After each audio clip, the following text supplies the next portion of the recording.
Ahí Bueno, va, impecable. Bueno, primero que nada, bienvenidos todos. Hoy vamos a tener dos muy buenas charlas. La primera la va a estar dando Santiago. Y Santiago tiene 10 años de experiencia trabajando con data y ha estado en empresas como Pedido Ya, como Trafigura y actualmente está trabajando en FAO, ¿verdad? sí, Bien, y bueno, bueno, él nos va a estar hablando justamente de Big Data con Airflow y Dataproc. Y después de que Santiago nos haga su presentación, vamos a estar escuchando a Leandro, quien está terminando la carrera de Ingeniería en Computación y trabaja como desarrollador Ruby en Bootstrap, y que también en los últimos años justamente se ha orientado a la parte de Machine Learning y Data Science, y hoy nos va a hablar sobre análisis de grafos en redes sociales. Así que, como siempre, la metodología que vamos a estar trabajando es que cada uno de los chicos va a estar dando su presentación y al final de cada una vamos a tener un tiempito de preguntas. Así que si les van surgiendo dudas, pueden ir dejándolas en el chat, que las vamos a leer al final. Y así vamos a poder tener las respuestas de los chicos. Así que, Santiago, tu tiempo. bueno, muy bien. Pueden ver la pantalla, ¿verdad? Sí, se ve bárbaro. Muy bien. Bueno, buenas tardes para todos. Mi nombre es Santiago Respane, como dijo Paula, y voy a estar hablando hoy de Big Data con Apache Airflow y Google Cloud Dataproc. Vamos a ver un poquito la agenda de lo que vamos a ver, un poco el concepto de Big Data, ¿sí? Los desafíos que tenemos por delante, hablar un poco de qué es Google Cloud Dataproc, qué es Apache Airflow, y un poco de Airflow y Dataproc trabajando juntos para cerrar con unas preguntas y respuestas. ¿Sí? Bien. Big Data, ¿de qué se trata? ¿Verdad? Es simple, tan simple como decir, se trata de procesar grandes volúmenes de datos. La primera vez que el término aparece fue cuando unos ingenieros de la NASA estaban intentando simular flujos de aire en aviones y no pudieron cumplir el cometido. Y en uno de los papers que escribieron mencionaron el problema de Big Data, y hacen referencia a cuando los datos, el dataset, no entra ni en memoria o ni siquiera entra en el disco duro de la máquina que estamos utilizando. ¿Sí? Por ende, el problema de Big Data no tiene por qué ser teras o petabytes de información, sino cualquier cosa que exceda nuestra capacidad de procesamiento. Bueno, después de eso empieza a cobrar con mucho más fuerza, cobra vida en lo que es el procesamiento computacional distribuido para datos. Google hizo mucho ahí, publicando MapReduce como paper en 2003 y lanzando el producto en 2004. En 2006 nace Hadoop con su sistema de archivos distribuido, y después, en 2014, nace Spark, que bueno, una vez que salió Spark se revolucionó y tomó casi todo el mercado de Big Data, ¿verdad? Entonces, bien, teniendo este concepto, les voy a mostrar un poco lo que es el ecosistema Hadoop. Está incompleto, pero la idea es que se hagan un poco una imagen, un panorama de lo que implica trabajar con este set de herramientas. Muchos de ustedes mirarán esto y dirán, parece un zoológico, y la verdad que sí, inclusive el equipo de Hadoop a la aplicación que se encarga de coordinar todo esto le llamó Zookeeper o guardián del zoológico, así que no estamos muy errados si lo ven así. Y bueno, ¿cuáles son los desafíos que nos enfrentamos nosotros, amantes de los datos, ya seamos empresas, data scientists, personas independientes, etcétera? Nos llevamos este problema, ¿no? ¿Cómo hacemos para contar con la infraestructura necesaria o el poder computacional acorde al set de datos que queremos procesar? ¿Sí? Por el otro lado, instalar, configurar y mantener un clúster de Hadoop con todos sus componentes es una tarea muy compleja que requiere tiempo y requiere mucho conocimiento. ¿Sí? No siempre disponemos de una eternidad para esperar por los resultados, si nuestra máquina no tiene lo que se necesita para lograrlo. Y no siempre el tiempo es la respuesta, no siempre podemos lanzar algo y esperar a que demore 4 días y que se solucione, ¿verdad? El volumen de datos es cambiante, por lo que hoy puedo necesitar procesar muchos datos, mañana menos y pasado mañana muchísimos más. Y el hardware es muy, muy caro. ¿Sí? Esto genera mucho riesgo a la hora de tomar una decisión, de decir, bueno, necesito procesar esto, bueno, ¿qué hago? ¿Cómo consigo hardware? ¿Cómo instalo las cosas? Etcétera. Entonces, dado estos desafíos y estos problemas que tenemos, ¿cómo podemos atacarlos y taclearlos? Bien, el primer punto es Google Cloud Data Proc, ¿sí? Que no es más que una solución Platform as a Service ofrecida por Google Cloud que nos permite crear y administrar clusters de Spark, Hadoop y algunas otras herramientas, ¿sí? Para los que no saben lo que es un clúster, acá tienen un ejemplo bastante visual. Es una organización de nodos de computadoras en una topología maestro worker, master worker, donde el master coordina y organiza el trabajo de los workers, que son quienes ejecutan las tareas, ¿sí? ¿Por qué Dataproc? Porque es muy fácil de usar, es muy flexible y rápido. En pocos clics y en pocos minutos podemos disponer de un clúster grande, chico, como nosotros lo necesitemos. Es muy flexible porque nos permite cambiar y ajustar el tamaño y topología de los clústeres en caliente. Es accesible. Una vez que liberamos nuestro clúster, lo podemos acceder desde donde queramos, con las reglas que queramos, y obviamente es escalable, ¿sí? Otra cosa muy positiva es que se paga por lo que se usa. Cuenta con la seguridad integrada de Google Cloud Platform, que no es menor, la seguridad siempre es algo muy importante. Y otra cosa que es un plus es que viene con imágenes y componentes listos para usar, ¿sí? O sea, lo que para un clúster tradicional de Hadoop es horas de configuración, instalación, etcétera. Aquí es con unos clics, podemos elegir el sistema operativo, si queremos Hadoop, Spark, si queremos Jupyter, Presto, Anaconda y muchísimo más, ¿sí? Entonces, bien, un poquito cómo podemos nosotros usar Dataproc e interactuar con él, ¿verdad? Bien, lo primero que recomiendo yo para interactuar con Dataproc es usar la consola de Google Cloud, porque te permite ver de forma visual todo lo que se puede hacer con esta herramienta. Después tenemos la línea de comando, que es G-Cloud, APIs REST, y después para el lenguaje de programación tenemos Go, Java, Python y JavaScript. Por lo que pueden ver, es una plataforma bastante completa y bastante alcanzable desde varios frentes, ¿no?, programáticos. Bien. Entonces, bueno, ¿cómo se usa Dataproc? Y vamos derecho a ver un ejemplo, ¿sí? ¿Cómo creamos un clúster en Dataproc? ¿Verdad? Acá tiene un ejemplo del comando gcloud.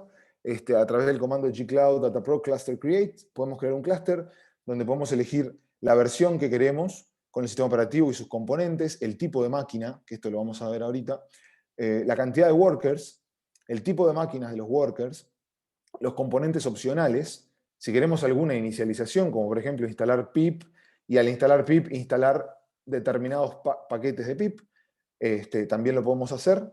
Y como ven, esto es una imagen de la consola donde se puede ver más o menos cómo se puede configurar el clúster. Como ven, es muy sencillo, no tiene mucha ciencia. Y como ven aquí también, algo que vale la pena destacar es que podemos tener clúster estándar, como el que veíamos hace un rato, clúster de un nodo solo, cuando necesitamos ejecutar cosas que no se necesitan distribuir, y clúster de alta disponibilidad con 3 nodos maestros, ¿sí? Que también es algo muy complejo de lograr si lo quisiéramos hacer en nuestro data center o con nuestros recursos, y aquí es bastante sencillo. Bien, una vez que tenemos el clúster creado, ¿sí?, podemos ejecutar código en el clúster de la misma manera, ¿sí? Tanto desde nuestra máquina local o desde una instancia, desde donde sea, podemos mandar nuestro código con el comando gcloud dataproc jobs submit. Acá hay un ejemplo para PySpark, donde le decimos qué clúster, en qué región, configuración particular de qué jars usar en ese Spark, qué clases también llamar. Y otro ejemplo para hacer un submit de un trabajo de Spark R, donde podemos ver también nombre del clúster, la región, el script de R que vamos a utilizar y los argumentos. Como pueden ver acá, es lo mismo, ¿no? Desde la consola se puede hacer lo mismo. La diferencia es que desde la consola no tenemos control programático para hacer estas cosas. Siempre es a mano, cliqueando y dándole órdenes a la consola. Bien, una vez que tenemos trabajos ejecutados en el clúster, perfectamente podemos proceder a eliminarlo, a borrarlo.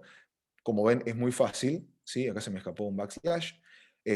Google Cloud Dataproc Clusters Delete. Procedemos a borrar el clúster con el nombre del clúster y la región. Entonces, bueno, como ven acá es muy sencillo trabajar con esto, que de otra manera nos implicaría empezar a saber qué es Hadoop, cómo funciona, cuál es su arquitectura, cómo se configura y se instala en una arquitectura distribuida, bueno, bla, bla, bla. Como ven aquí, es muy sencillo, ¿sí? Entonces, fácil, ¿verdad?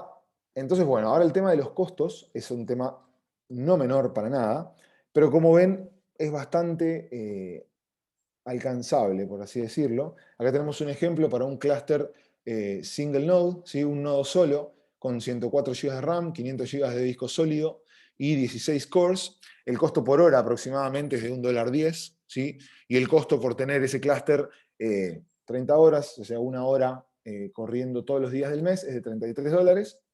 Y acá podemos ver un clúster ya con una topología más tradicional, de un master y tres workers, diferentes máquinas un poco más chicas, pero orientado a otro resultado, por hora $2-3, y el costo de tenerlo un mes corriendo $89, por lo que si ustedes ven, esta topología para ejecutar código Python, para ejecutar cosas que no necesitan ser distribuidas, es una buena máquina y cuesta $1, por lo que desde nuestras casas, si un día nos queremos sacar las ganas de procesar cosas, no implica desenfundar un monto económico muy grande, por lo que hace a esta solución muy alcanzable para cualquiera, ¿no? Tanto para personas que quieran explorar y jugar con datos, o como para empresas que tengan un presupuesto para este tipo de infraestructura.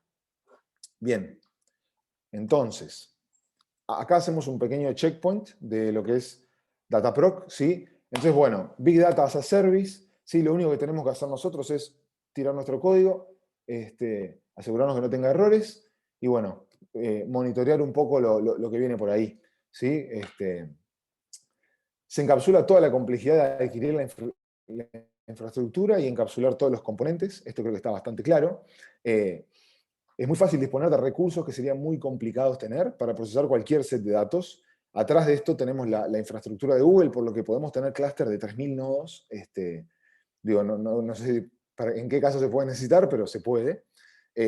También tenemos la posibilidad de tener ambientes aislados y evitar el efecto de caída, ¿viste? Por efecto dominó. Por ejemplo, si yo tengo todo ejecutándose en una misma máquina y alguno de esos programas ocupa todos los recursos, es probable que haga que todos los demás fallen. Con esto podemos tener ambientes aislados y cada uno con sus tamaños ajustados a lo que hay que ejecutar. Es amigo del bolsillo, ¿sí? Uno si se dedica a ejecutar cosas dentro de lo razonable no terminás gastando más de $10 por mes, ponele. Y bueno, lo que me surge a mí o le debe surgir a todo el mundo es, bien, muy lindo Dataproc, pero ¿qué pasa si las tareas fallan? ¿Cómo manejaría los reintentos? ¿Puedo recibir una notificación si algo falla? Porque no quiero estar mirando la pantalla todo el tiempo. ¿Puedo ejecutar esas tareas en un orden específico?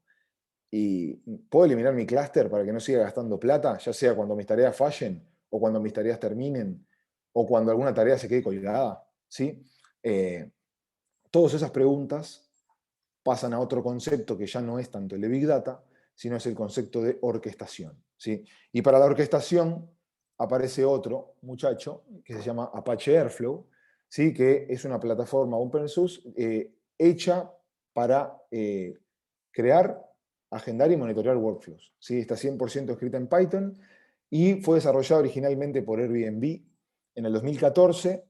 Lo publicaron en GitHub para todos en 2015 y en 2019 ya se convierte en una top level solution de Apache, ¿sí? Y tiene muchísima comunidad en GitHub, más de 11.000 commits, aproximadamente 1.000 colaboradores y aproximadamente 20.000 estrellas en GitHub, por lo cual es una herramienta muy sólida, se usa en muchas empresas y en muchos ambientes de trabajo para muchos fines, no solo el de orquestar cosas de Big Data. Y bueno, funcionalidades que están buenas de Airflow es que nos permite crear flujo de trabajo de forma dinámica y basada en templates, ¿sí? No tenemos que estar escribiendo cada flujo por sí, podemos definir un template y generarlos de forma dinámica. Tiene funcionalidades de procesamiento histórico automático, ¿sí? De que se ponga al día el histórico, etc. Y tiene una interfaz súper potente para interactuar con la herramienta. Bien, vamos a ver un poquito los conceptos de Airflow, para que tengan claro cómo funciona.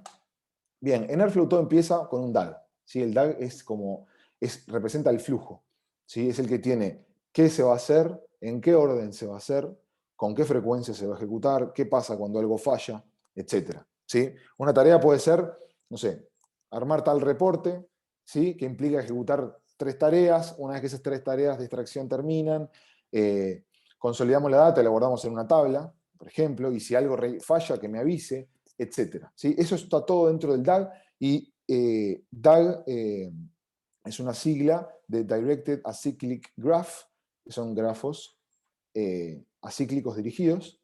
Y bueno, el DAG está compuesto de tareas, ¿sí? Las tareas son los pasos de este workflow, ¿sí? Por ejemplo, eso, ¿no? Dijimos, bueno, quiero tener los datos estos listos, que implica extraer datos de una API y quizás de una base de datos, consolidarlos y guardarlos en una tabla. Esas son las tareas, que las tareas son ejecutadas por el operador, ¿sí? El operador es el capo que sabe cómo se ejecutan las cosas y tiene las herramientas para poder hacerlo. Entonces, siguiendo un poco el ejemplo si tenemos que extraer datos de una API, podemos usar el Python Operator. Si queremos guardar los datos en una base de datos Postgres, podemos usar Postgres Operator. Si no, podemos usar BigQuery Operator, etc. Hay operadores para todos los gustos y sabores, para poder trabajar con muchas plataformas. Bien, las conexiones. Las conexiones son las credenciales que usamos todos para conectarnos a nuestros sistemas, solamente que en Airflow se guardan en una parte particular, se almacenan de forma segura, ¿sí? Y nos permiten usarlas desde todos nuestros DAGs de forma centralizada, ¿sí? Hay conexiones también para Google Cloud Platform, para Postgres, para Slack, para Telegram, para Facebook, para lo que se les ocurra. Bien, variables. Las variables también, al igual que las conexiones, son centralizadas, genéricas, que se pueden usar desde las tareas, ¿sí? Acá, por ejemplo, se pueden guardar cosas como a dónde notificar si algo falla, que generalmente siempre es en el mismo, siempre vamos a notificar a un canal de Slack o a una, no sé, a un grupo de Telegram, lo que sea que haya que notificar. Se puede centralizar ahí, si un día hay que cambiarlo, se cambia desde ahí, y la verdad que las variables son muy potentes en Airflow. Después, bueno, tenemos los hooks, que los hooks son las interfaces a los servicios y plataformas externas. Son como los cimientos de las conexiones, ¿sí? Y de los operadores. Nosotros, si un día necesitamos extender una funcionalidad por ejemplo, de S3, que el S3 Operator no tiene, podemos usar el hook y extender y crear nuestro propio operador, ¿sí? Y por último, los XCOMs, que permiten que las tareas se puedan comunicar entre sí. Esto, dentro de las buenas prácticas de Airflow, no está muy recomendado, porque se recomienda que las tareas sean atómicas e idempotentes y que no dependan de otras para poder trabajar. Pero bueno, los XCOMs están ahí para sacarle jugo siempre a algún escenario en el que lo precisamos. Entonces, bien, estos son los conceptos de Airflow. Sé que es un poco rápido, los estoy tirando, pero bueno, esto está en varios lados explicado de varias maneras, así que lo pueden ir viendo. Y ahora vamos a ver un poquito de la interfaz para poder un poco agarrar esos conceptos que estábamos viendo antes, ¿verdad? Acá podemos ver la lista de DAGs, podemos ver el nombre del DAG, los tags que le agregamos, ¿sí? El schedule que tienen. Como ven, se pueden usar sentencias cron, o se pueden usar este tipo de sentencias como @daily, @weekly. Podemos ver la última fecha de ejecución, podemos ejecutarlos, actualizar, eliminar un DAG, buscarlos por tags, etc. Podemos activarlos y desactivarlos. O sea que, por lo que ven, es muy sencillo administrar nuestros flujos. Acá tenemos la vista de un flujo en particular, donde podemos ver, según el scheduling que tenga, en este caso no tiene ninguno, son ejecuciones manuales, pero en el caso de que lo tuviera, en base a la frecuencia, podríamos ver acá las ejecuciones, ver lo que falló, lo que falta por ejecutar y lo que se está ejecutando en este momento, ¿sí? Y acá tenemos una vista de árbol de las tareas, que no es muy linda, la verdad, pero bueno, para eso está la otra vista, que es la vista de grafo, que ahí sí nos permite ver de forma clara cómo empiezan las tareas, en qué orden van y la dependencia de las mismas, ¿no? Por ejemplo, acá podemos ver que tenemos un dummy operator, ¿sí? que simplemente son checkpoints para ordenar un poco visualmente el DAG.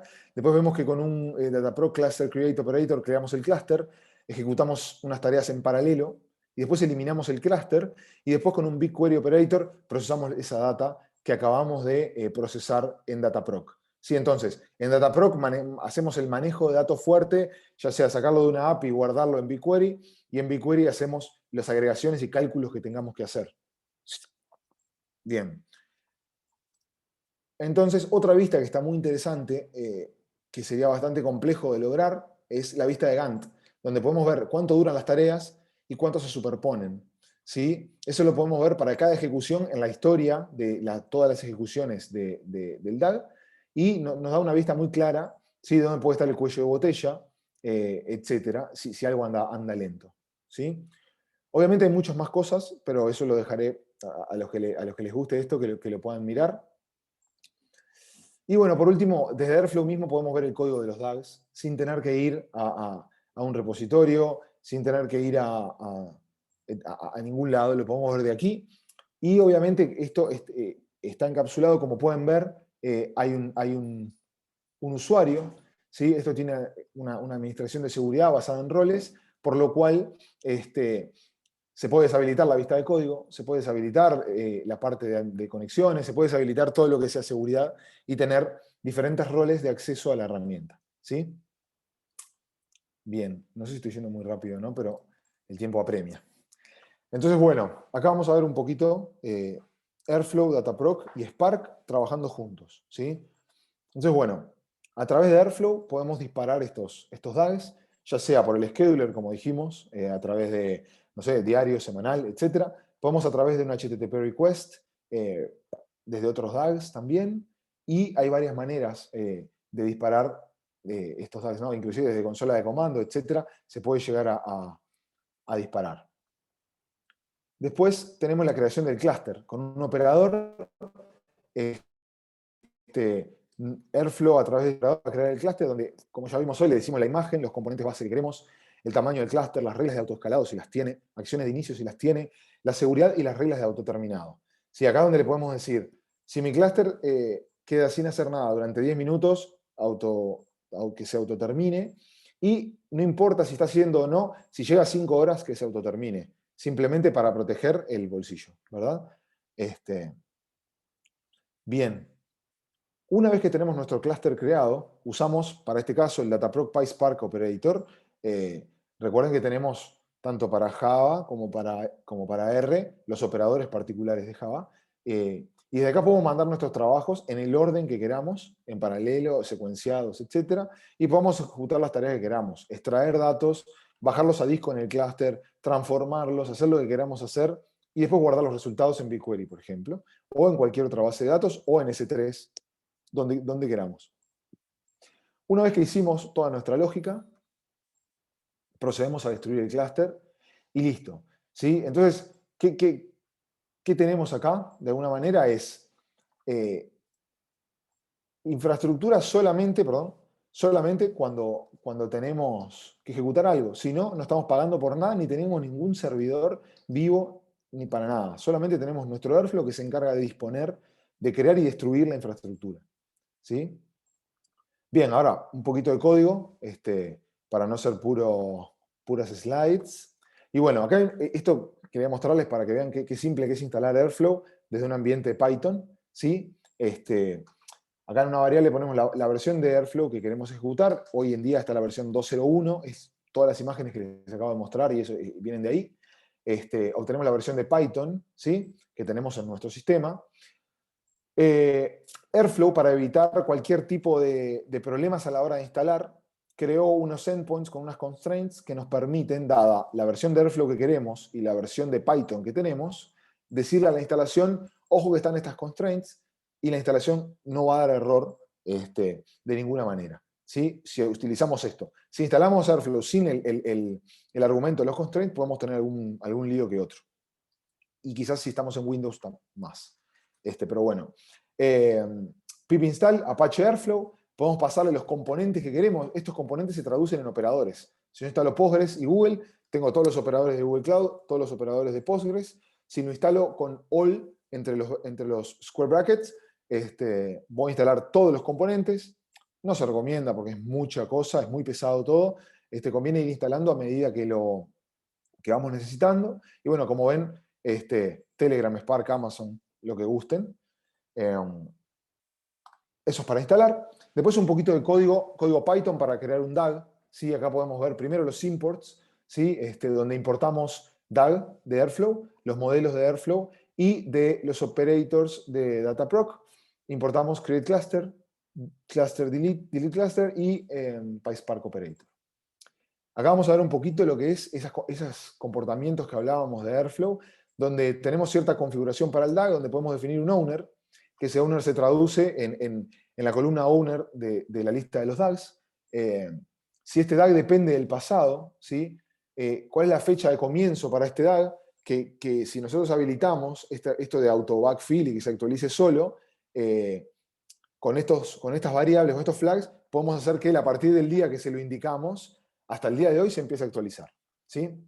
Después tenemos unos emails para configurar, tenemos a Pepe y a Juana, que si tenemos configuradas estas dos flags, ¿sí? Email on failure o email on retry, si las tenemos en true, automáticamente le va a llegar un mail a Pepe y a Juana cada vez que falle algo o en cada reintento, ¿sí? Al mismo tiempo le podemos decir al DAG que de forma genérica queremos que todas nuestras tareas reintenten 5 veces con un delay de 15 minutos.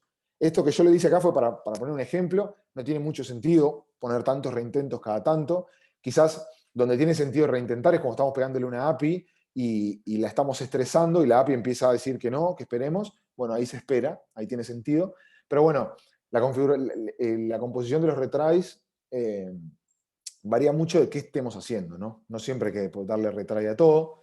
Y bueno, y aquí en el paso siguiente, perdón, vuelvo acá hay muchas más flags para agregar, en la documentación de Airflow las pueden encontrar. Y luego creamos nuestro DAG, ¿sí? Le ponemos un nombre, le decimos si queremos que se actualice o no hacia atrás, ¿sí? Le ponemos un schedule interval con una sentencia cron, queremos que se ejecute todos los sábados a las 4 AM, la concurrencia del DAG, o sea, y podemos definir cuántas veces se puede ejecutar el DAG en paralelo, ¿sí? Y cuántas ejecuciones activas puede tener.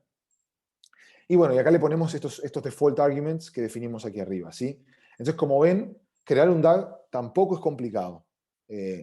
Solamente hay que tener claro qué es lo que queremos, cuál es el comportamiento de nuestro DAG, y es muy fácil de crear.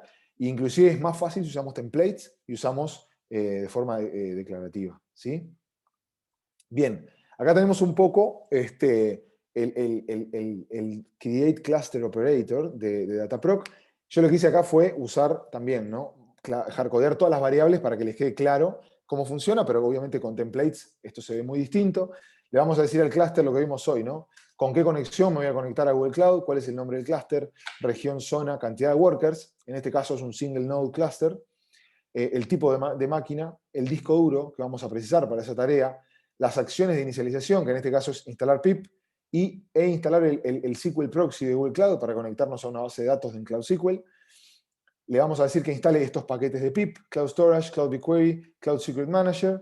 ¿Sí? Le agregamos unos labels para darle un poco de info a este clúster, ¿no? ¿Qué hace esta aplicación? ¿Cuál es el equipo? ¿Quién es el owner? Etcétera, ¿sí? Para después poder buscarlo, decir, quiero ver todos los clústeres que levantó Pepe, etcétera.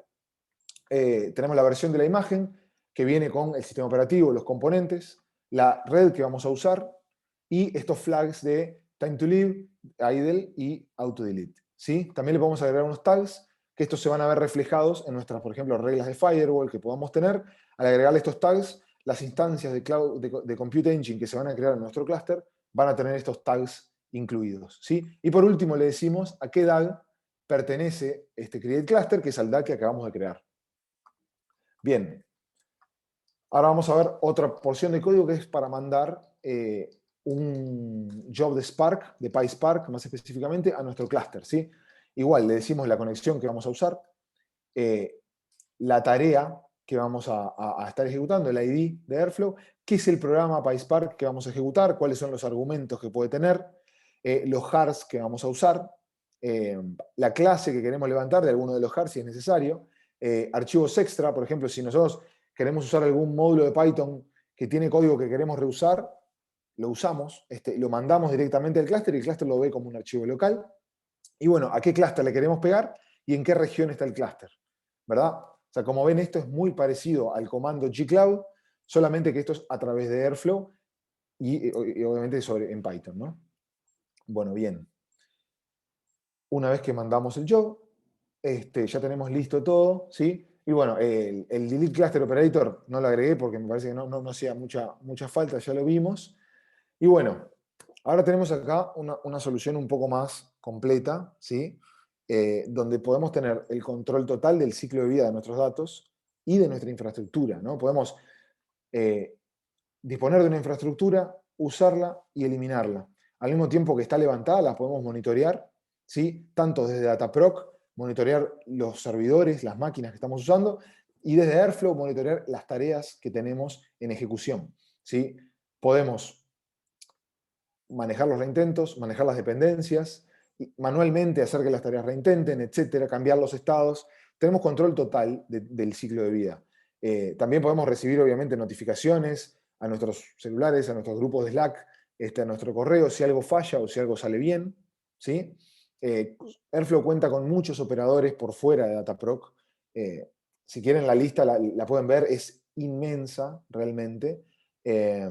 Inclusive tiene también para EMR o Azure HD Insights, que son como los homónimos de Dataproc en AWS y en Microsoft Azure. Y bueno, otra cosa muy buena de esta solución es que Airflow orquesta y Dataproc ejecuta, ¿sí? Mantenemos una solución de Airflow limpia que solo se dedica a orquestar, porque como ustedes vieron, el Python Operator el código se ejecuta dentro de Airflow, ¿sí? Por ende, es muy bueno no usar el Python Operator, sino decirle a Dataproc, ejecutar el Python que yo preciso. Pero bueno, eso es un pequeño detalle. Y bueno, es portable, es escalable y es seguro. Airflow se puede dockerizar, se puede también correr en Kubernetes, se puede instalar en un ambiente de Python, o sea, es muy sencillo. Y también es escalable porque Airflow en su arquitectura, que hoy no la vimos por un tema de tiempo, puede estar en modo single node o en modo cluster también. ¿Sí? Bueno, no sé cómo estuve de tiempo, creo que estuve bastante bien o me pasé un poquito, pero nada, gracias por escucharme y espero que haya sido útil y bueno, preguntas. Bien, por ahora no hay ninguna pregunta en el chat. No sé si alguien quiere hacer alguna pregunta en este momento. Buenas, muy buena la charla, quería felicitarte. Tengo una Gracias. consulta.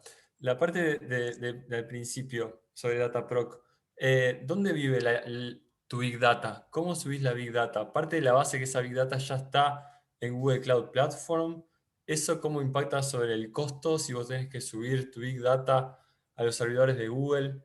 ¿Cómo me perdí en esa parte? Bien, o sea, los datos pueden estar en Google Cloud Platform o pueden estar en otro proveedor cloud o pueden estar en algo que sea on-premise también, ¿no? De ahí va a depender un poco la complejidad de llegar hasta ese dato o no. Pero perfectamente desde el clúster de Dataproc, una vez que lo levantamos, podemos configurar esa comunicación, ¿sí?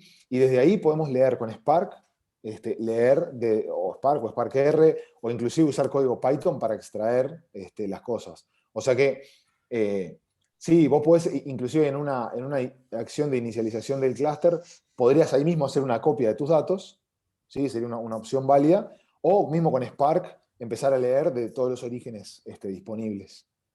¿Y tenés idea eso, cómo impacta en el costo, digamos, el billing de Google Cloud Platform si tenés que subir? O sea, estamos hablando, justamente vas a usar una infraestructura, digamos, como para poder analizar Big Data y tenés que estar, por ejemplo, si tenés esos datos tipo on-premise, tenés que subirlo. ¿Qué tan costoso es eso? ¿Qué es más conveniente, digamos, en términos prácticos, si vos sabés que vas a estar, digamos, analizando una y otra vez esa información o le vas a estar agregando? ¿Te sirve eso después matarlo y que eventualmente perder la información? Como sugerencias, digamos, a nivel práctico por tu experiencia. A nivel práctico, es muy buena la pregunta. A nivel práctico, lo que siempre conviene es usar algún sistema de archivo distribuido, ¿no?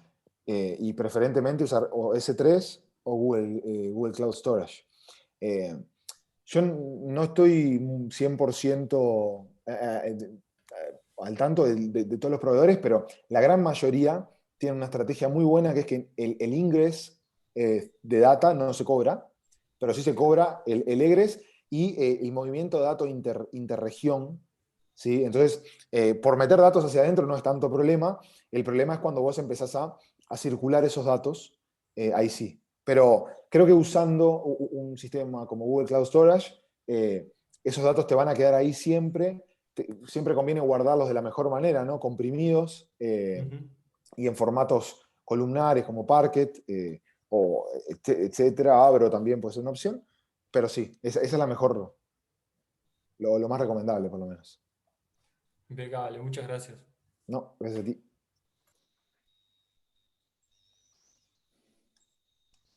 ¿Alguien más que quiera preguntar?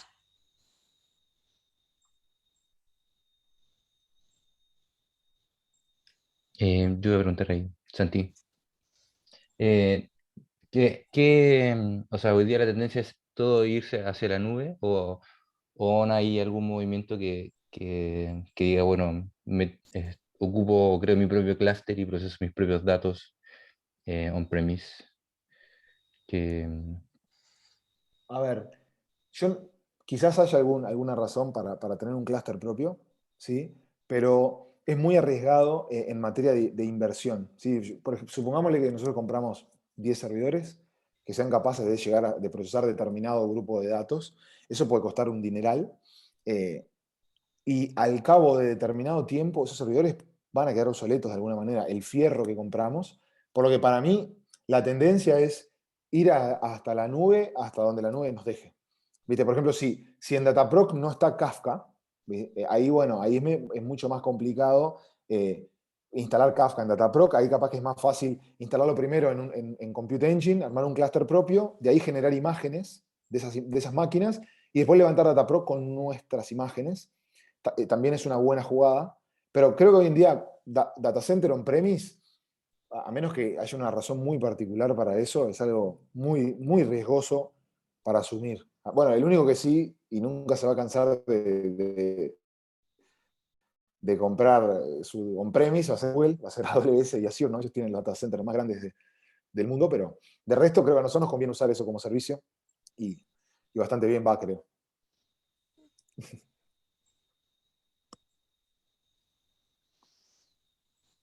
Tengo otra consulta, perdón si no hay otra pregunta. No tengo experiencia con Apache Airflow, pero también escuché que está Prefect. Puede ser que es como viene a ser como un sucesor un poco más moderno de Apache Airflow.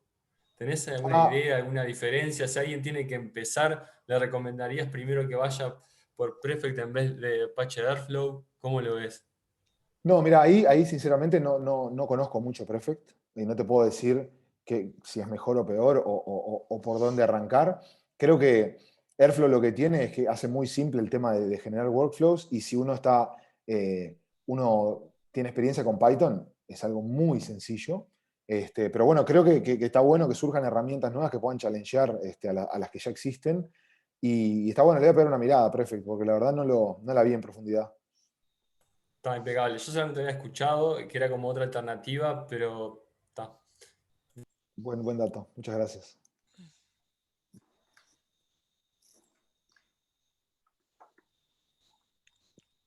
No sé si queda alguna otra pregunta.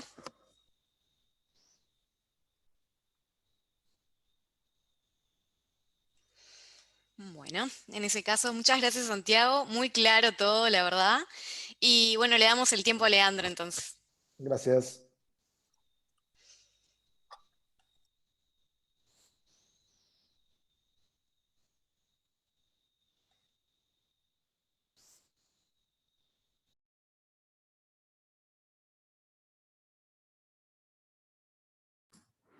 Buenas, ¿se escucha bien? Ahí va, bueno, primero que nada, muchas gracias a todos y todas por unirse. Gracias a César por la invitación y a Paula por la organización también que nos estuvo dando terrible mano. Bien, voy a empezar entonces con lo que es la presentación del trabajo que llamé Tendencias Políticas de Usuarios en Twitter, en el cual usé grafos, como decía el título que estaban en la mitad. Esto va a ser la agenda. Primero voy a empezar con una introducción sobre lo que me motivó a hacer este estudio. Después voy a hablar sobre cómo seleccioné y recolecté la información con la que construí la red de usuarios, siguiendo por un análisis a gran escala de la red, en la que voy a mostrar cómo se agrupan los usuarios usando principalmente 2 algoritmos. Luego voy a seguir con lo que es el análisis de los actores o los usuarios de la red, y finalmente voy a cerrar con algunas conclusiones y dejando un espacio para preguntas. Entonces empecemos. En los últimos años se ha visto una tendencia a la polarización a nivel mundial, donde varios países tienden al bipartidismo en sus elecciones, ¿sí? Generándose 2 polos contrapuestos bastante marcados. Evidentemente, nuestra región no es la excepción a esto, ¿no? En Argentina, por ejemplo, con el kirchnerismo y el antikirchnerismo, pero sin ir tan lejos, las pasadas elecciones, acá sucedió algo similar, ¿no? Con la conformación de la coalición multicolor, que lo que pasó es eso, que había 2 fuerzas políticas claramente enfrentadas. El Frente Amplio, que quería seguir con su gobierno, y la coalición multicolor, que lo impidió, ¿sí? Probablemente no le llame la atención si le digo que la mayoría de nosotros tendemos a vincularnos con personas que piensan similar a nosotros. Y es sobre esto que quise enfocarme en este trabajo, ¿sí? Sobre la homofilia o asortatividad, que es esta propiedad que tienen los actores de una red por vincularse con gente que piensa parecida a ellos, ¿sí? O que es parecida a ellos en algún aspecto. Todo esto que les comentaba también claramente se ve reflejado en las redes sociales, ¿no? Es más, algunos autores dicen que por la naturaleza de las redes sociales incentivan a aislarnos entre gente que pensamos más o menos lo mismo, ¿sí? Esto es porque las redes sociales, y más en concreto Twitter, que fue donde hice yo esta investigación, es súper fácil elegir a quién leer o dejar de leer con simplemente seguir o dejar de seguir una cuenta, ¿sí? Entonces fue a esto a lo que me dediqué, y quise ver si la estructura de esta red que había me permitía identificar estos polos o grupos de personas. Entonces, para estudiar este fenómeno en nuestro país, la idea fue construir un grafo representativo de la población uruguaya y estudiar distintas características de la red.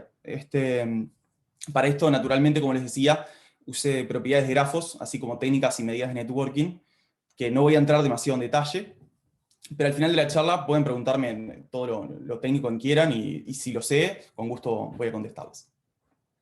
Entonces, en la próxima sección voy a hablar de cómo recolecté la información para formar el grafo este. Para esto, como le comentaban, usé la red social Twitter, ¿sí? Quería tener uruguayos, pero con una muestra relativamente aleatoria o representativa de la población, ¿sí? Pero ¿qué pasaba? Con la API de Twitter no permite seleccionar personas por ubicación, ¿sí? De hecho, no hay una opción para descubrir personas, que hubiera sido lo ideal capaz, ¿no? Lo que ofrece son algunos endpoints para buscar tweets que contengan determinadas palabras, por ejemplo. Entonces, la alternativa fue buscar un tema de nicho, ¿sí? Que sea exclusivamente de Uruguay, y efectivamente lo que hice fue lo siguiente. Cuando estaba haciendo este estudio se dio la polémica sobre aglomeraciones y supuestas violaciones a protocolos contra el COVID, tanto en la Rural del Prado como en la Marcha de la Diversidad, ¿sí? Entonces, lo que hice fue recaudar los tweets que contenían la expresión Rural del Prado. Estos son algunos de los tweets que recabé. Acá hay otros. Entonces, lo que hice fue, una vez que recaudé los tweets, quedarme con los usuarios que habían tuiteado esto, ¿sí? Finalmente terminé recaudando 3.337 tweets, de los cuales fueron escritos por 2.579 usuarios distintos. Y para formar la red, mi primera idea fue iterar sobre estos usuarios y obtener la lista de seguidores de ellos. Pero, bueno, fue como mi primera idea un poco naif, pero después me di cuenta que me fue imposible hacerlo, porque entre estos usuarios que había recuperado, algunos tenían cientos de miles de seguidores, ¿sí? Un ejemplo concreto es Diego de la Curva, Diego González, que es un comunicador bastante conocido, tiene 304.000 seguidores, y la API de Twitter me permite, claramente usé la versión gratuita, no la Enterprise, me permitía traerme de a 5.000 IDs por cada pegada al endpoint, y con unas cuentas rápidas esto me hubiera llevado 1 hora solo para tener los IDs de los seguidores de este usuario únicamente, ¿sí? Después, para obtener la información me hubiera llevado aproximadamente 3 semanas. Entonces la alternativa que opté fue formar la red con los usuarios a quienes estos usuarios seguían, ¿sí? En el ejemplo concreto de Diego González, bajó varios órdenes la cantidad de usuarios, ¿no? Acá estoy hablando de 1.700 contra 304.000. Una vez definido este proceso de recaudación de usuarios y cómo iba a formar la red, comencé a dejar el script corriendo, lo que me llevó alrededor de una semana, ¿sí? En la cual tuve varios inconvenientes, caídas de conexión, restricciones de la API de Twitter, que me llegaron a que se perdiera algo de información, ¿sí? Después voy a comentar un poquito. Bueno, en esta diapo.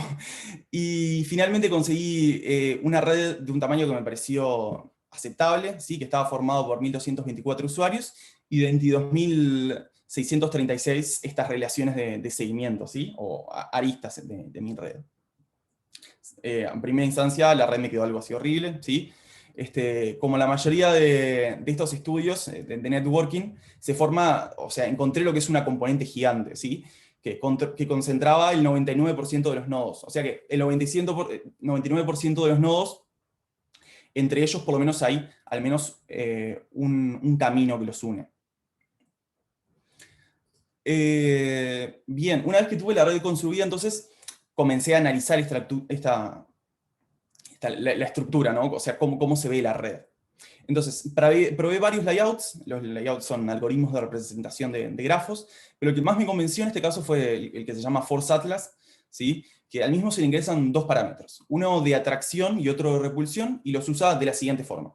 Si dos usuarios se siguen en la red, los acerca un poquito, y si no se siguen, los repele, ¿sí? De esta forma, lo que tiende a pasar es que se forman estas bolas de agrupaciones, estos clusters de gente que se sigue entre ellos. Entonces, esta es lo que tuve, mi primera impresión, digamos, fue la que yo coloreé acá a mano en este grafo, ¿sí? Vi como principalmente dos comunidades fuertes, las que están coloreadas en rojo y en azul, y un conjunto de puntos que están como más o menos equidistantes a estas clases principales, ¿sí? Hasta acá todo parecía indicar que me estaba acercando a esa idea de que hay principalmente dos grupos de personas, ¿sí? Pero en realidad claramente todavía no sé por quiénes están conformados estos grupos. Entonces, después me puse a correr un poco más de algoritmos y lo que proseguí fue a calcular lo que se llaman las clases de modularidad o los clusters con un algoritmo que probé Gephi. Gephi es el programa que usé para hacer todos estos dibujos. Y obtuve algo, sinceramente, similar a lo que era mi primera intuición, ¿no?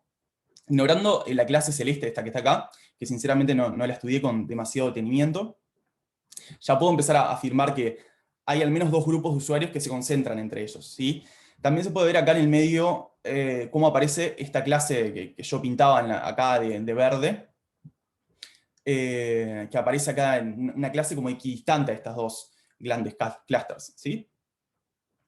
Entonces, esta representación es la misma que la diapositiva anterior, con la diferencia que los nodos están dibujados con un tamaño proporcional a lo que es el PageRank, ¿sí? El PageRank es una medida de qué tan importante es un usuario en la red, de la que voy a hablar un poco más adelante. Y no sé si se llega a ver acá, pero por ejemplo, en las etiquetas rosadas, acá se llegan a ver algunas cuentas de lo que son la cuenta oficial del Partido Nacional, la senadora Graciela Bianchi, ministro de Defensa Javier García, perdón, entre otros, ¿sí? Entonces, cuando empecé a analizar los actores de cada uno de estos clusters, empecé a confirmar que mi teoría se estaba cumpliendo, ¿no? O sea, los rosados parecían estar asociados a la coalición multicolor y los violetas al Frente Amplio, ¿sí? Para seguir investigando sobre esta hipótesis y ver si efectivamente podía afirmar que una de estas clases era la sociedad del Frente Amplio y la otra con la coalición multicolor. Comencé a hacer un análisis manual de lo que eran los actores de la red, ¿sí? Lo que hice fue lo siguiente. Tomé los 150 nodos con mayor PageRank, que son los que están dibujados acá más grande, como les decía, y entré uno por uno a los perfiles. Analizando las cuentas, me pareció sensato clasificarlos entre estas categorías que están acá: Frente Amplio, coalición multicolor, periodistas, medios y cuenta institucional, ¿sí? Sinceramente pensé que el trabajo iba a ser bastante más complicado y más que nada entre clasificar al Frente Amplio o la coalición multicolor. Pero sinceramente al clasificar entre el FA y Y la coalición multicolor, supongo porque cuando yo hice esto, estábamos bastante cerca de lo que eran las elecciones departamentales. Simplemente fue arduo el trabajo, me llevó tiempo porque entré a 150 perfiles uno por uno, pero no fue tan difícil, ¿no? O sea, al clasificar entre el Frente Amplio y la coalición multicolor, quiero decirles que tomé un criterio bastante conservador, ¿sí? En el sentido de que, por más de que tuviera sospechas, si realmente no encontraba evidencia para decir, esta persona es simpatizante del Frente Amplio o de la coalición multicolor, lo dejaba sin clasificar, ¿sí? Esto me llevó a que, de los 150 nodos que me propuse clasificar, solo clasifiqué 106, ¿sí? Un tercio de estos, de los 150, quedaron sin ninguna etiqueta. Sé que esta clasificación puede ser bastante polémica, ¿no? Por consiguiente, a continuación les voy a mostrar algunos ejemplos para que vean los criterios que tomé en la clasificación. Estos son algunos casos que clasifiqué como Frente Amplio, ¿sí? Son gente que efectivamente se considera frente amplista. Estos son algunos ejemplos que se consideran afines a la coalición multicolor, ¿sí? Acá está la senadora Graciela Bianchi, y otras figuras conocidas de la coalición, ¿sí? Estos son algunos ejemplos, por ejemplo, de los que quedaron sin clasificar. Y nuevamente me gustaría hacer énfasis acá en lo conservador que fui a la hora de clasificar. En particular en estos perfiles que estoy mostrando acá, había como bastante evidencia para decir que alguno apoyaba a la coalición multicolor o al Frente Amplio, pero de todas formas les di el beneficio de la duda, los dejé sin clasificar. Entonces, volviendo al grafo coloreado según las clases de modularidad que me dio el algoritmo de EFI, que les comentaba, voy a resaltar ahora los nodos que etiqueté yo manualmente para contrastar mi clasificación con la que inicialmente había hecho el algoritmo. Entonces, acá están resaltados los nodos que etiqueté como Frente Amplio, ¿sí? Si prestan atención, el 100% cae dentro del clúster azul. Estos son los que clasifiqué como coalición multicolor. Y pasa exactamente lo mismo, pero en el otro sentido, ¿no? El 100% cae dentro de la clase modularidad rosada esta, que es la asociada a la coalición multicolor, ¿sí? O sea que cada vez estoy pudiendo como afirmar con mayor certeza que efectivamente la clase rosada esta es la asociada a la gente afina a la coalición multicolor y la violeta al Frente Amplio, ¿sí? Algo anecdótico, veamos qué pasa con los periodistas. No sé en realidad por qué le doy un poco de suspenso ahí, pero el algoritmo en realidad no duda en meterlos dentro de una clase asociadas al Frente Amplio o a la coalición multicolor. No debería sorprendernos, ¿no?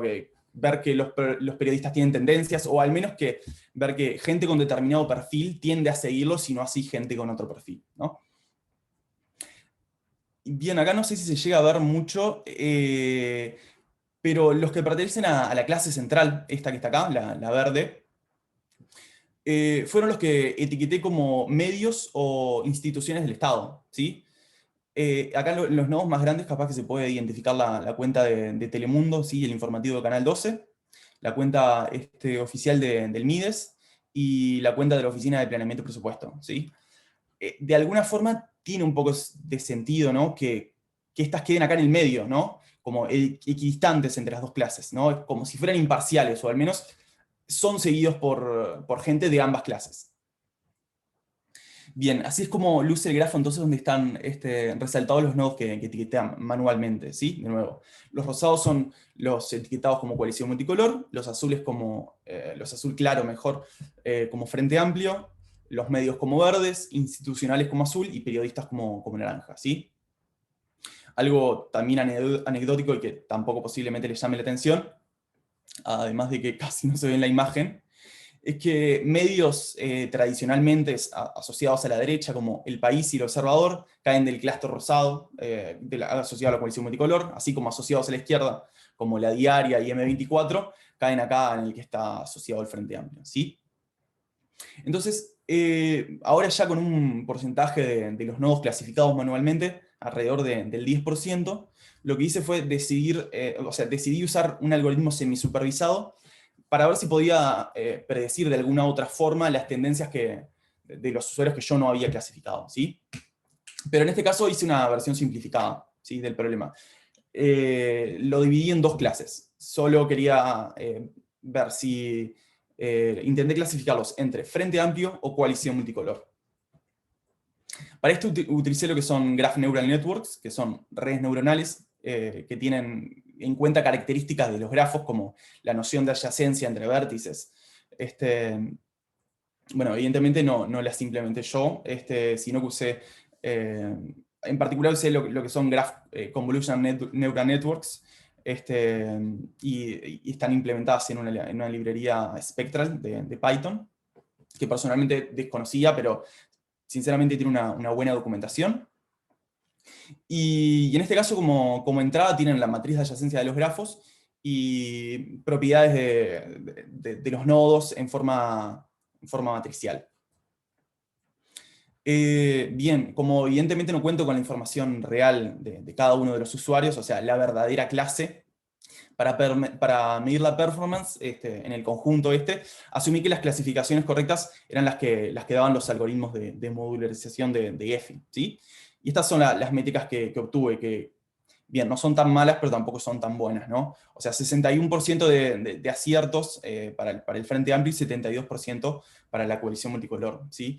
En este caso, con Mika Pisani, que fue quien me contactó con César, detectamos un montón de mejoras que si quieren después puedo comentar, que mejorarían estas métricas.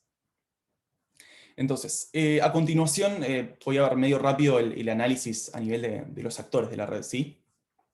Como ver cuáles son los nodos más importantes según diferentes medidas de importancia que voy a explicar, ¿sí? Entonces, para estudiar la importancia de los usuarios de la red construida, por lo general se suelen tomar distintas medidas, ¿sí? La más fácil en nuestro caso es la llamada centralidad de grado, ¿sí? O degree centrality, que es la que está acá pintada de rojo, que nos habla de cuántas conexiones, o sea, cuántas aristas puede ser entrantes o salientes, en este caso las tomé como entrantes, tiene un nodo de la red, ¿sí? En nuestro caso no es nada más ni nada menos que la cantidad de seguidores que tiene un usuario en Twitter, ¿sí? Porque un usuario va a tener mayor centralidad de grado si tiene más seguidores. Otra medida un poco más compleja es la de Bituminous Centrality, y nos habla de qué tan puente es un nodo en la red, ¿sí? Esta medida se define como el porcentaje de caminos más cortos entre cualquier par de nodos de la red que pasan por ese nodo, ¿sí? Puede verse como qué tanto une a distintas comunidades, ¿sí?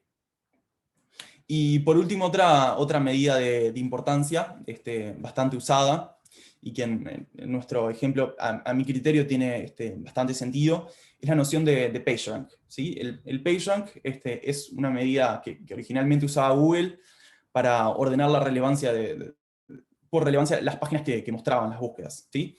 El PageRank tiene una definición recursiva, ¿sí? Donde se define la importancia de un usuario según la importancia de los usuarios que lo siguen a él, ¿sí?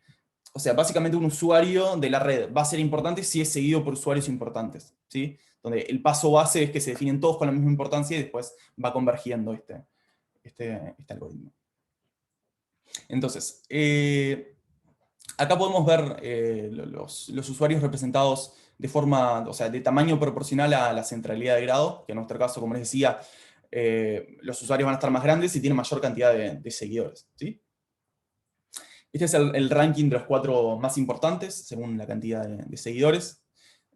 Algo que me di cuenta en este caso fue que, por ejemplo, los puestos 3 y 4 en la red real están invertidos, ¿sí? Cuando digo red real es que la cuenta de Twitter del Partido Nacional tiene más seguidores que la cuenta del ministro Javier García.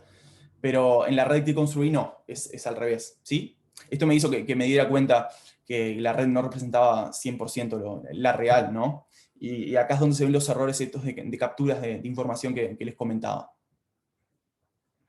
Este es el ranking según PageRank, que es bastante similar al de grado entrante, aunque con algunas salvedades, ¿sí? Como les decía, personalmente considero que el PageRank es una medida bastante fiel de qué tan influyente es un nodo en la red, en el caso de Twitter, ¿sí? Ya que, como les decía, es una propiedad que se hereda de seguidor en seguidor, y es natural pensar que una persona que es seguida por personas importantes tiene cierta importancia también. Si vemos el ranking acá según PageRank, que es similar al de la centralidad de grado que les mostraba antes, salvo que los lugares 2 y 4 se invierten acá, ¿sí? Esto se puede explicar, si esto es una teoría, ¿no? Que la cuenta institucional del Partido Nacional es seguida por gente más importante, capaz, a diferencia de la cuenta de Tele12, que si bien tiene mayor cantidad de seguidores, pero es seguida por gente más de a pie, digamos, ¿sí? Después, si hablamos de la Between Centrality, nos da una idea de, como les decía, qué tan puente es un nodo, ¿sí? O de qué tanto une a estas distintas componentes, ¿sí? También podría, en este caso, verse como la gente ideológicamente más border, digamos, ¿no? Que es la gente que le sigue, usuarios tanto del clúster asociado a la coalición multicolor como los del Frente Amplio. Los nodos estos con mayor between centrality son los que tienden a tener, o sea, por la naturaleza de lo que son, mayor interacción e influencia con los distintos grupos de la red, ¿sí? Por lo tanto, si quisiéramos transmitir un mensaje o algo así, llegar a mucha gente diversa, son los que quisiéramos apuntar para hacer esto. Entonces, acá podemos ver cómo hay gente más normal, digamos, y no tanto famosos. Normal suena medio raro, capaz. Bien, estoy llegando entonces al final con las conclusiones. Primero, una de las conclusiones es que compartimos más información de la que creemos en la red, ¿sí? Hay mucha información implícita, y por más de que no digamos nada, conseguir a gente que nos interesa, ya estamos aportando bastante información, ¿sí? Si bien hubiera estado bueno, en ningún momento hice análisis de lo que la gente tuiteaba, no apliqué ninguna técnica de procesamiento de lenguaje natural, ¿sí? Como podría haberlo hecho, ¿sí?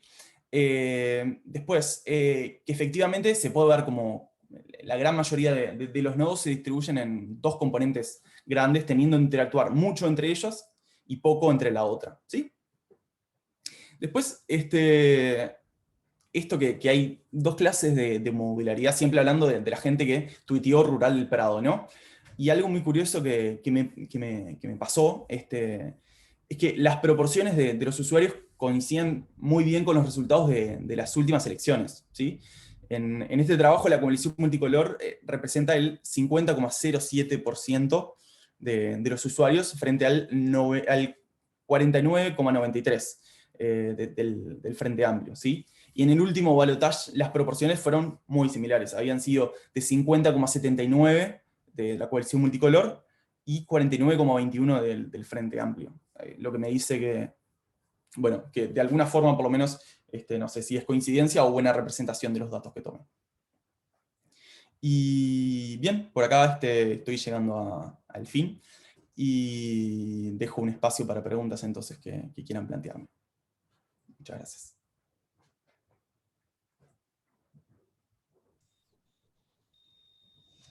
¿Alguna pregunta que quieran hacer?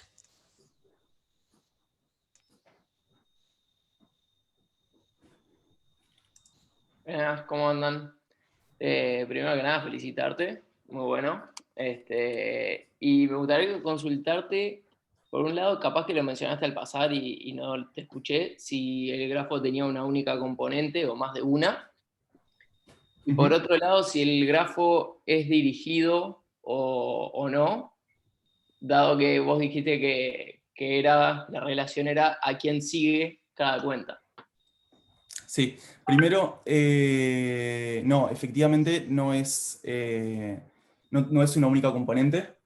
Si bien hay una componente, como decía, una componente gigante que concentra el 99% de los nodos,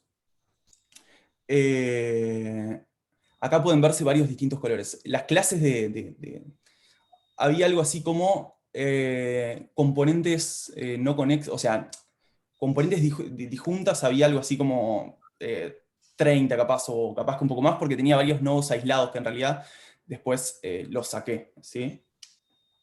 ¿Y cuál era la otra pregunta? Y si era dirigido. Sí, efectivamente es dirigida a la red, sí. O sea, o sea, la matriz de adyacencias no es simétrica. Tiene un... O sea, vos podés seguirme y yo puedo no seguirte a vos. ¿Sí? Sí, claro. Eso está representado en este. Ahí va. Sí, sí. Impecable, muy bueno. Y como decías vos, estaría bueno a esto después agregarle una capa más que sea como análisis de sentimientos, capaz, por cada clúster, estaría buenísimo. Bueno, algo así estuve chusmeando. César compartió un trabajo que habían estado haciendo y nada, quedé como bastante sorprendido, que era muy similar a esto. ¿Sí? Estábamos después con Micaela Pisani, que es una compañera mía de trabajo, metiéndole un poco más a esto, mejorando esas métricas, algunas cosas, y efectivamente viendo si podemos meterle algunas cosas de análisis de sentimientos con respecto a distintos temas. Ver si podemos hacer algo medio parecido a esto que yo hice con la rural del Prado y ver cómo se van formando los distintos clústeres dependiendo de los temas que estamos buscando, por ejemplo. Tremendo, súper interesante. Me alegro.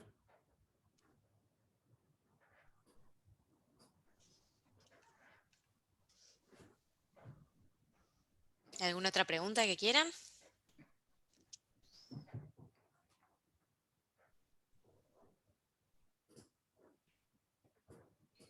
Em, Leandro, ¿hiciste alguna prueba con a lo mejor tomar solamente una muestra o de los usuarios que tenían menos seguidores para ver, ocupar tanto los seguidores como a quienes siguen y tratar de crear como la red con que fuese tanto de entrada de salida, digamos? No, sinceramente no lo hice. Igual No. tomando solo ese el criterio que tienen, o sea, permite como reflejar bien la Sí, hipótesis. que yo al principio dije, pensé que si no tomaba tanto los seguidores a las personas a las que siguen, no se me iba a formar el grafo, pero en realidad quedó como bastante formado, y yo creo que una de las cosas más interesantes es esa, ¿no? Lo fuerte que me quedaron los coeficientes de modularidad de estas clases, digamos, o sea que están como tienden a cerrarse bastante entre ellos y a formarse estas comunidades de gente que se da autobombo, digamos, ¿no? Y bueno, y lo otro, cuando probaste con las redes neuronales de grafos, quedan flexibles, porque o sea, la idea que hay detrás de esos tipos de redes neuronales es que tú la estructura como que preserva mucho mejor la estructura de la red, pero para eso tú le tienes que dar como eh, algún insight de cómo es la estructura de la red previa a darle los datos o cómo funciona, digamos. O sea, sí, vos lo que le das es la matriz de adyacencias, la matriz de adyacencias del grafo, de grafo entero, ¿sí? Y después se seleccionan como el conjunto tanto el conjunto de entrenamiento como el conjunto de test, se seleccionan por medio de una máscara, ¿sí? Pasarlos unos booleanos ahí. Eh, y, y sí, y tiene en cuenta como la estructura del grafo, ¿sí? O sea, sé que tiene en cuenta, por ejemplo, los seguidores, las adyacencias de la matriz. Perdón.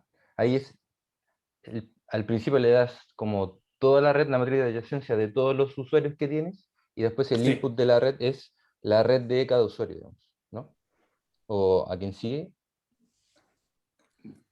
el input ¿De la red? de la red es toda la red, o sea, toda la red, incluyendo los que tengo o no clasificados. Claro, sí, ¿Sí? entiendo.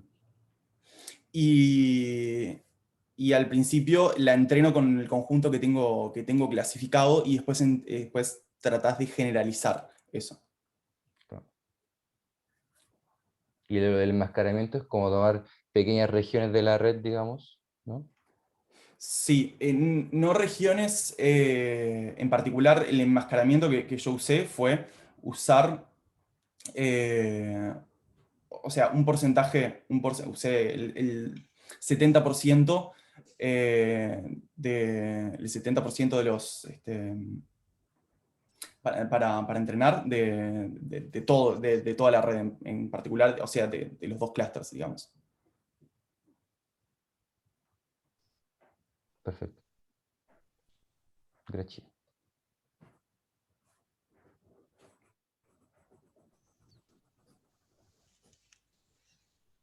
No sé si alguien tiene algún comentario, alguna pregunta más. Ahí, bueno, muy buen trabajo, ¿verdad?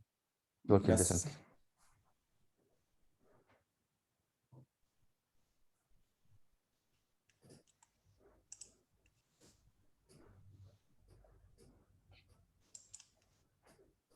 Bueno, parece que no hay más preguntas, ¿no?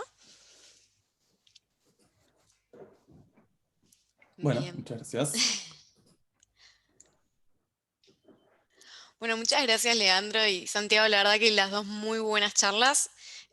Muchas gracias por toda la preparación que tuvieron y gracias también a los que participaron y que pudieron hacer preguntas también, porque eso nos ayuda a pila. Así que nada, no sé si César quiere agregar algo más.